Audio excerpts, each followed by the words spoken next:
everybody. Thanks for joining me for this brief presentation on hybrid church.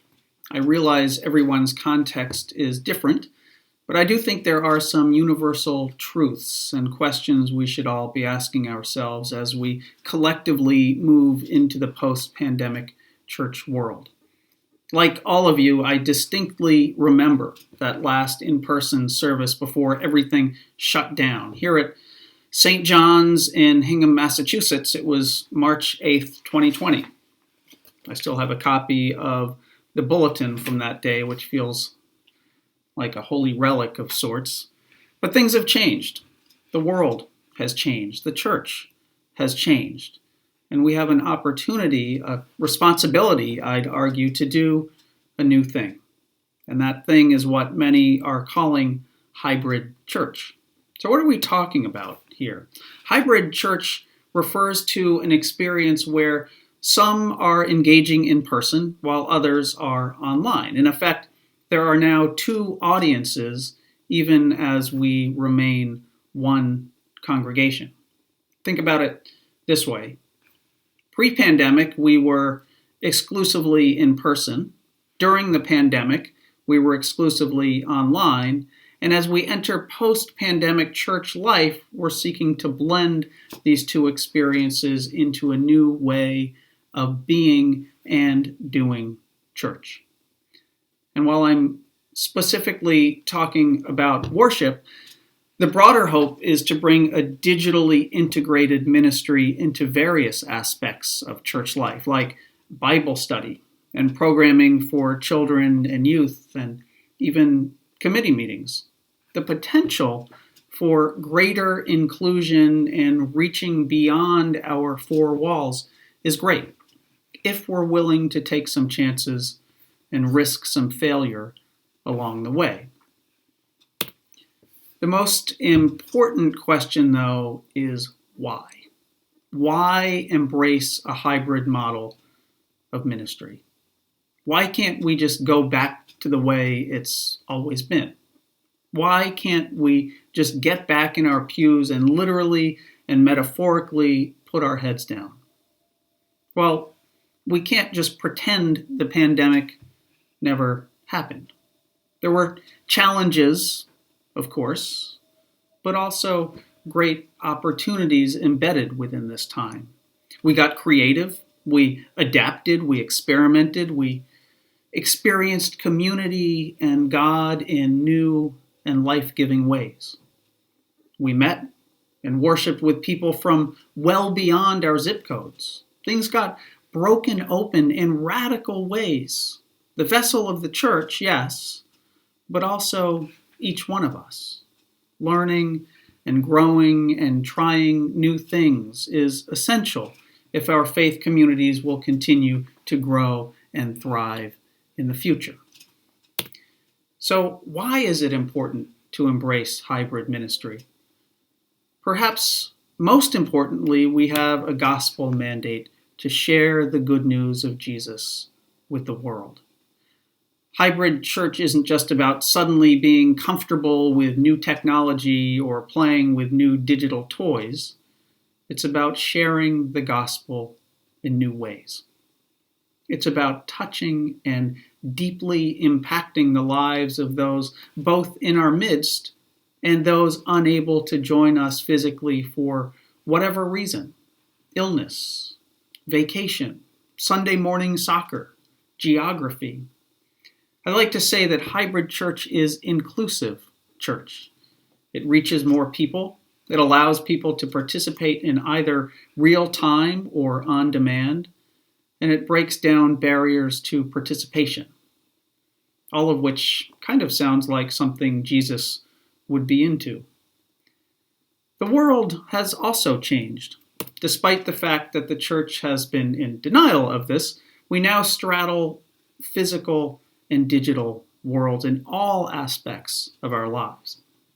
I'm not a big fan of this contrived word, phygital, but the concept behind it resonates.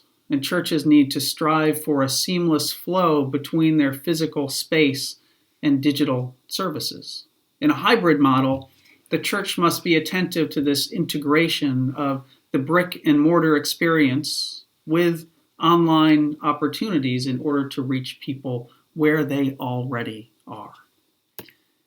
I also believe this is a critical moment for the church, for our own congregations, yes, but also the church as a whole. We will either adapt and change in order to grow and thrive, or we'll die on the vine. I don't think I'm being overly hyperbolic here. And clergy and lay leaders must be willing and able to engage with a new model of hybrid church if they want to be here in the future. I really do see this as a life and death issue. Having said that, I know that each context is different. Parishes have different resources and gifts and identities. Some churches are simply trying to survive and weather the storm. I get that. But if nothing else, I do hope they will embrace the spirit of creativity and innovation and collaboration that defined this past year. There's too much at stake not to, and the winds of change are blowing, whether we like it or not. But where is Jesus in all this? I've already shared that I'm convinced Jesus would be all in for expanding the reach of discipleship with technology. But when you take a step back and look at the narrative of Jesus' life and therefore the Christian faith, it is both stabilizing and disruptive. Even when things feel new and unsettling, it's important to remember that Jesus is with us. I like to think about the story of Jesus calming the storm. Yes, a storm is raging, no doubt about it. But even during the worst of it, Jesus is with the disciples, calmly sleeping in the boat. He is there. He is present. As we get used to some new ways of being together that may initially take us out of our comfort zones, we need to remember that Jesus is with us on this journey. And in the end, that's all that really matters. But entering a new model of ministry will mean grieving and leaving some cherished traditions behind. Maybe it means you'll see more cell phones or iPads in worship. Maybe some verses of hymns are omitted as we seek to keep the service just a bit shorter.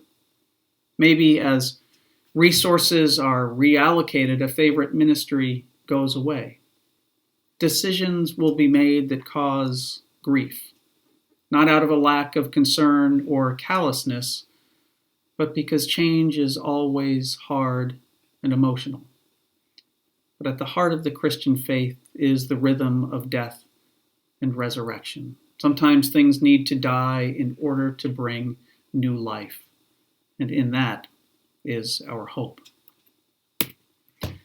Now, as I've thought about this, and prayed about this, and read about this, and talked to colleagues about this, I've come up with 8 tenets of hybrid church. You may well have others, and I'd love to hear them.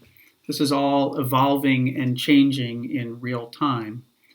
But here's what I came up with. It's about theology, not technology.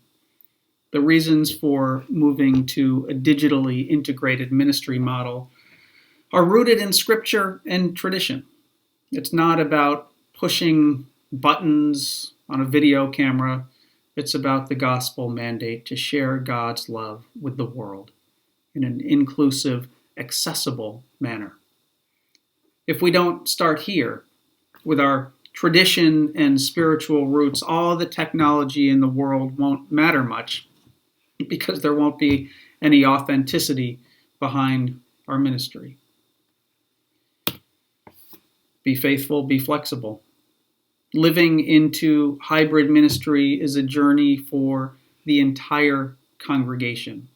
There will be stumbles and failures along the way, I guarantee that. But the key is to keep praying and keep adapting. New ways of being and doing church aren't always seamless, and that's okay. But it has to be a communal effort if it's going to take root and blossom into something transformational. Resurrection, not resuscitation. Hybrid church is not about just doing the same old things in new ways, but letting go of certain practices and living into new ones. The post-pandemic church isn't just an exercise in resuscitating the way we've always done things. It's about allowing certain traditions to die in order to make space for new life. That's resurrection. This means grieving what must be let go of while simultaneously embracing bold change. This takes pastoral sensitivity from church leadership, but also the embodied practice of pointing always to hope.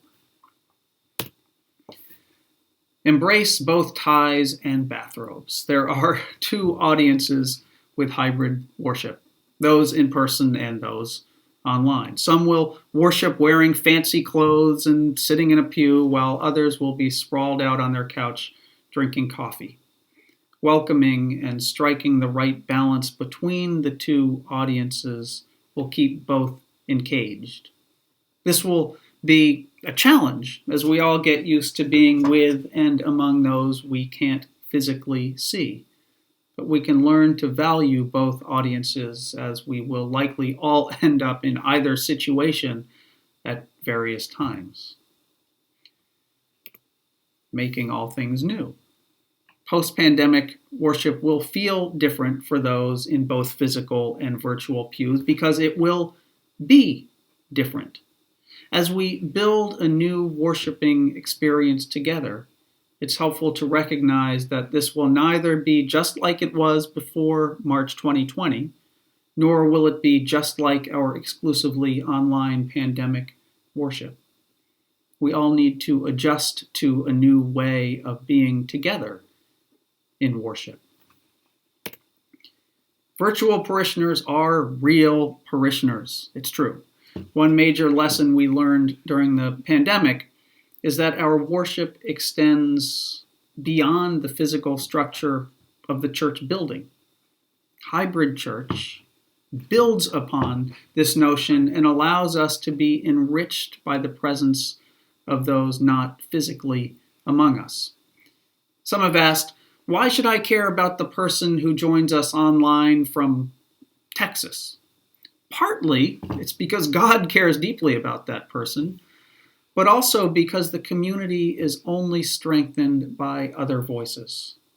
Hybrid church must acknowledge the value of those joining online as full participants, not second-class parishioners.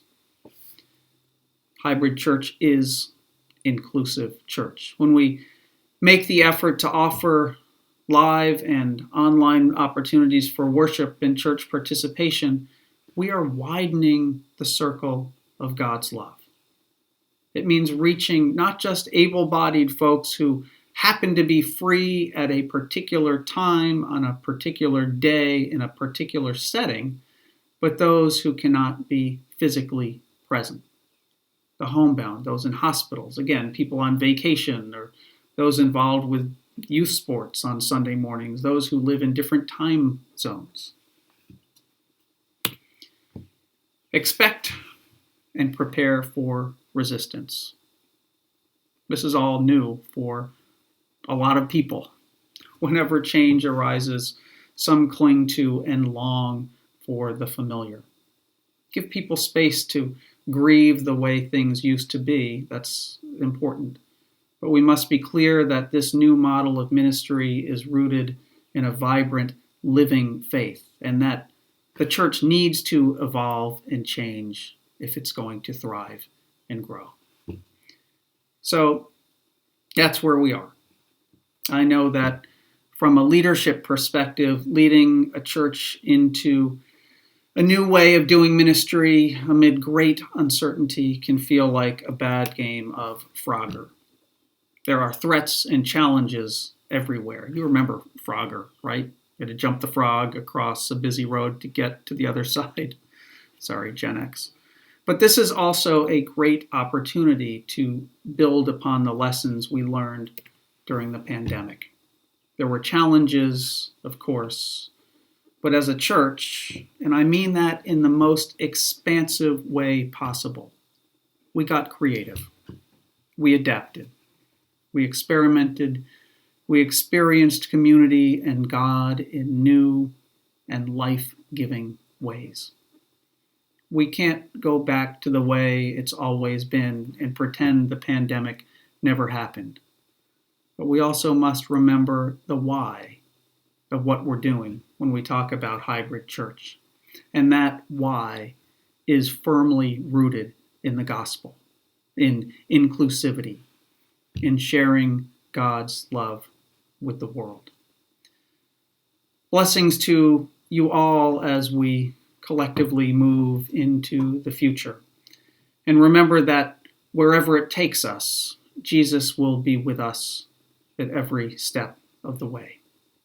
Thank you for joining me, and thank you for your commitment to envisioning a post-pandemic hybrid church. I should say, if you're looking for a free resource to help your community ask the key questions as you seek to discern where God is calling your church in this moment, feel free to download a paper I wrote called Hybrid Church, A Way Forward for Church Leaders.